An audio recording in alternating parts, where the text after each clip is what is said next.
Jika kita lihat soal ujian nasional fisika di tahun 2015 yang lalu, paling tidak kita akan mendapati dua soal terkait materi besaran, satuan, dan vektor. Soal pertama terkait dengan alat ukur waktu, sementara soal yang kedua terkait dengan vektor perpindahan. Mari kita bahas satu persatu soal-soal tersebut. Soal pertama tentang alat ukur waktu. Gambar berikut adalah pengukuran waktu dari pemenang lomba balap sepeda motor dengan menggunakan stopwatch. Hasil pengukuran waktu yang benar adalah,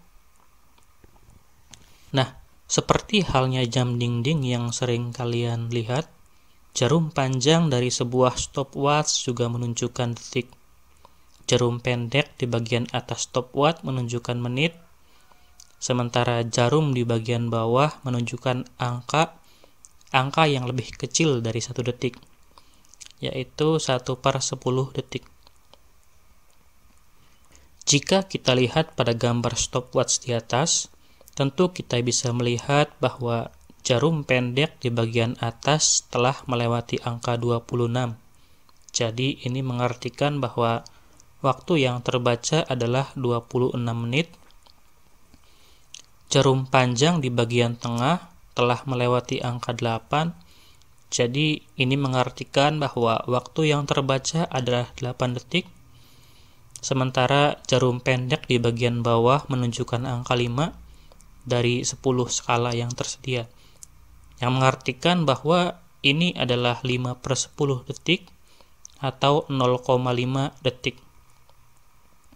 Sehingga jika kita hitung seluruhnya, berarti waktu yang terbaca dari stopwatch tersebut adalah 26 menit 8,5 detik. Perlu diperhatikan bahwa kadang stopwatch juga hanya memiliki 2 jarum, yaitu jarum pendek di bagian atas untuk menunjukkan menit, serta jarum panjang di bagian tengah untuk menunjukkan detiknya. Jadi, jarum di bagian bawah untuk menunjukkan angka detik di belakang koma, seperti stopwatch yang telah kita kerjakan di soal. Kadang jarum tersebut tidak ada.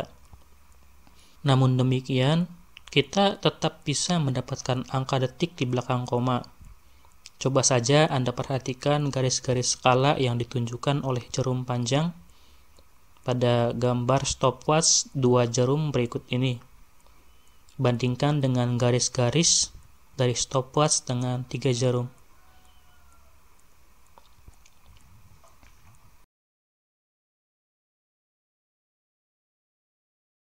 Soal kedua tentang vektor perpindahan.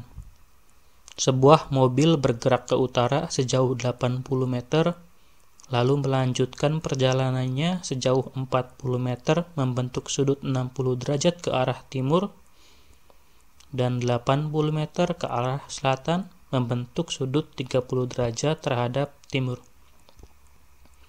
Besar perpindahan yang dilakukan benda adalah.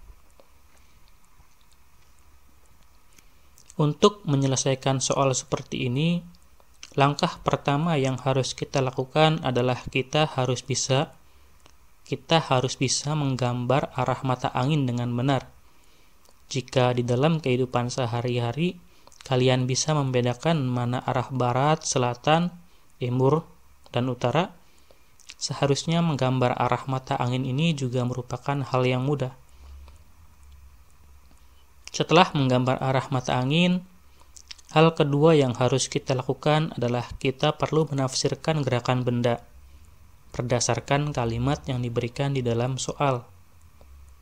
Di sini saya contohkan 1 buah titik sebagai titik mula-mula. Sebuah mobil bergerak ke utara sejauh 80 meter, jadi seperti pada gambar. Kemudian melanjutkan perjalanannya sejauh 40 meter membentuk sudut 60 derajat ke arah timur.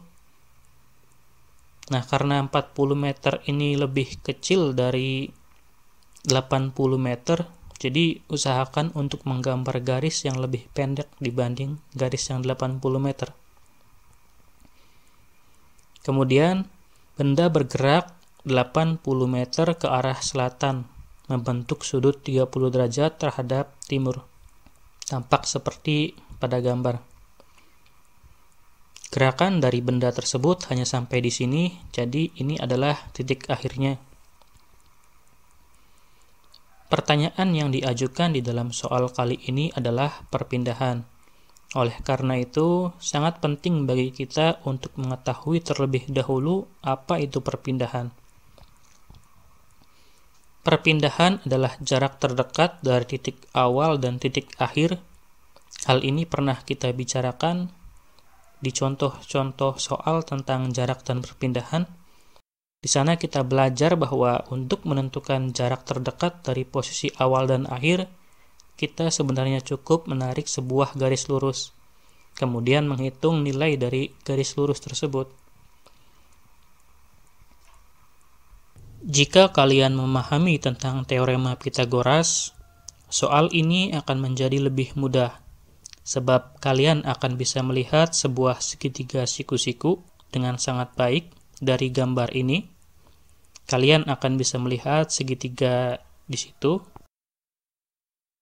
atau juga di sini. Namun, jika kalian belum memahami tentang teorema Pythagoras, sebaiknya kalian pelajari terlebih dahulu, sebab memahami teorema Pythagoras ini sangat penting sekali. Nilai perpindahan atau sisi miring dari segitiga tersebut hanya bisa diketahui jika kita mengetahui panjang sisi-sisi dari segitiga tersebut. Sebut saja panjang sisi A dan sisi B, atau boleh juga dengan sebutan lain jika Anda mau. Jika kita lihat panjang sisi A dan panjang sisi B, tentu kita sadar bahwa ternyata kita tidak mengetahui nilai keduanya. Di sisi A kita hanya tahu bahwa panjang sisi A adalah sama dengan panjang garis D ditambah garis E, sementara panjang sisi B adalah sama dengan 80 meter ditambah garis C dikurangi dengan garis F. Jadi ya mau tidak mau, untuk bisa menerapkan teorema Pythagoras, kita harus terlebih dahulu mengetahui nilai garis C, D, E, serta garis F. Jika kalian memahami tentang sinus dan kosinus, tentu kalian sadar bahwa panjang garis C, D, E, serta F ini bisa kita tentukan dengan mudah, cukup dengan menerapkan persamaan dasar dari sinus dan kosinus. Panjang garis C bisa kita tentukan dengan kosinus 60 derajat, sehingga kita akan peroleh nilai C senilai 20 meter. Panjang garis D bisa kita tentukan dengan rumus kosinus 60 derajat, sehingga kita akan peroleh nilai D senilai dengan 20 akar 3 meter. Kemudian panjang garis E bisa kita tentukan dengan kosinus 30 derajat, sehingga kita akan peroleh E senilai 20 akar 3 meter, serta panjang garis F bisa kita tentukan dengan sinus 30 derajat, sehingga kita akan peroleh nilai F senilai dengan 40 meter. Kembali lagi dengan panjang sisi A dan sisi B, tentu sekarang kita bisa menghitung panjang sisi A dan sisi B dengan mudah. Panjang sisi A adalah 20 akar 3 ditambah 40 akar 3, yaitu 60 akar 3 meter.